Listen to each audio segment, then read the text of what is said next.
Hey guys, welcome back to my channel. So today I'm going to be sharing with you some tips and then two products, kind of like reviews on two products. I'm not sure what I'm going to entitle this video yet.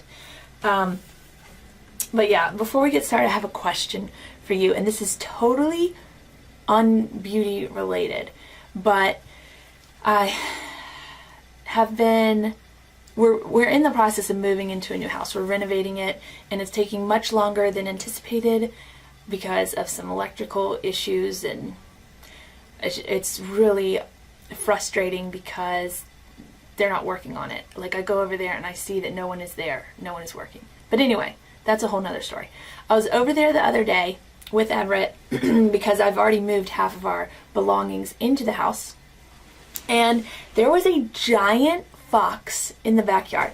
I'm talking, I can't even, I mean, the screen is not wide enough. It's a big giant fox with a huge tail. It's gray on the back and then has like red legs. And he was outside the window, and Everett was playing in the living room. And, you know, there's the huge wall of windows. He was on the other side. And so I went up and I was like making noises because I wanted him to go away. And I like went like that to him, like jumped at him like that, you know, like you do when you're gonna fight someone, and he jumped back at me. He didn't run away. He like came forward and was like, "What's up? Let's do this." And I got scared. I was like, what in the world? I was like, this fox is crazy.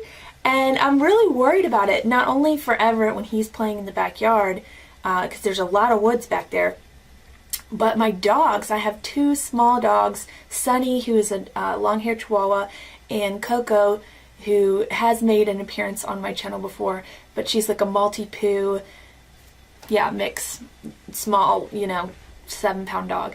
And this fox is much bigger than them, and I'm just afraid. They've got like that big dog personality, but in a tiny little body.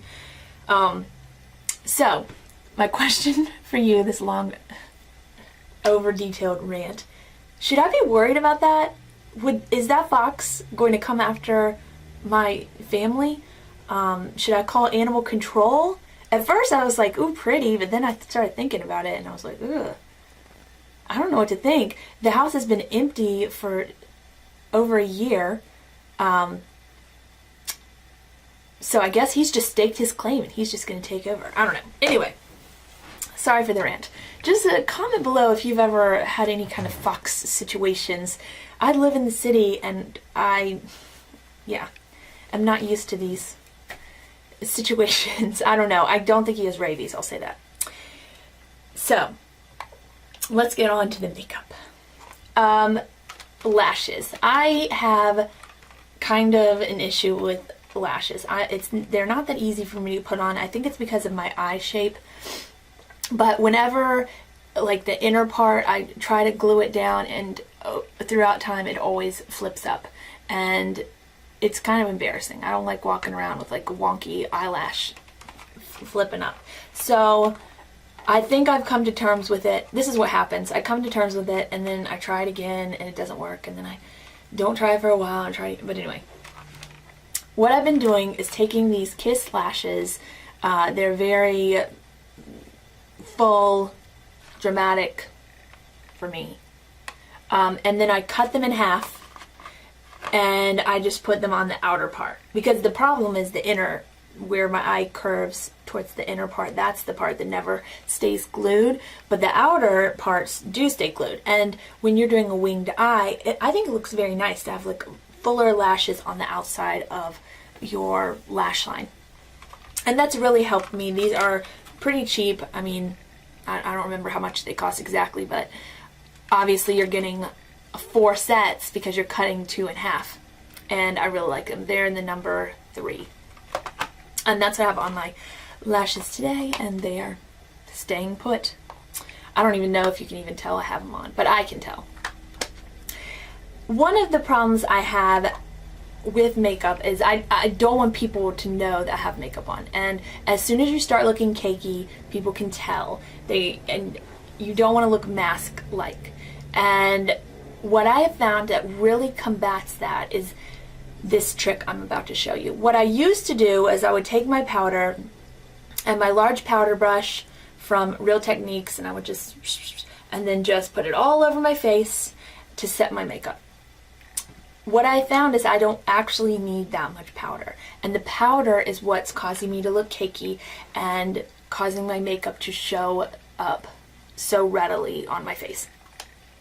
So what I've been doing is taking my Real Techniques setting powder brush, dabbing it in this translucent powder, and then just applying it to the places on my face where I'm oily, which right here on the end of my nose and right beside my nose. And when I'm just placing it in those locations, the rest of my skin can breathe and look fresh, and those areas right here aren't going to look cakey because they have the oil that they're absorbing. And it's really helped me. I love this powder.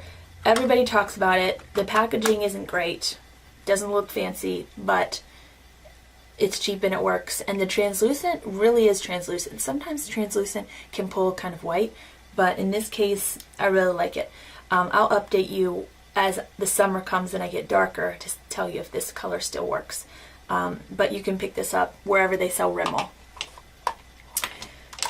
The next thing I picked up recently that I've really been loving is this Almay Smart Shade Blush in the color Pink Rose.